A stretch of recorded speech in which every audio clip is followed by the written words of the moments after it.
Hi all.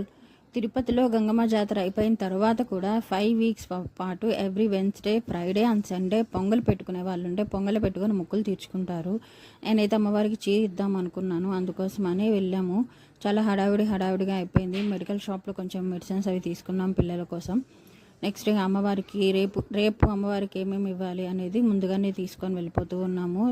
ఆకు, తమలపాకులు, అరటిపండ్లు ఇవైతే కామన్ అనుకోండి. నేను శారీ తీసుకున్నాను, ఎక్కువ షాప్ చేయలేదు, చాలా ఫాస్ట్గా అయిపోవాలని చెప్పి నేను జస్ట్ శారీ ఒకటి, మంచిగా అంచున్న చీర ఒకటి తీసుకున్నాను. చీరతో పాటుగా కొన్ని ఐటమ్స్ తీసుకున్నాను, బ్యాంగిల్స్, అమ్మవారికి ఇంకా తోటి ముత్తైదువులు ఎవరైనా ఉంటారు కదా వాళ్ళ కోసం అని చెప్పి పసుపు కుంకుమ 5 పసుపు తాళ్ళు తీసుకున్నాము, బ్యాంగిల్స్ తీసుకున్నాము. ఇవన్నీ అమ్మవారి దగ్గర పెట్టుకొని పూజ చేసుకుంటాను. కానీ శారీ మాత్రం అక్కడ అమ్మవారికి కౌంటర్లోనే ఇచ్చేస్తాను.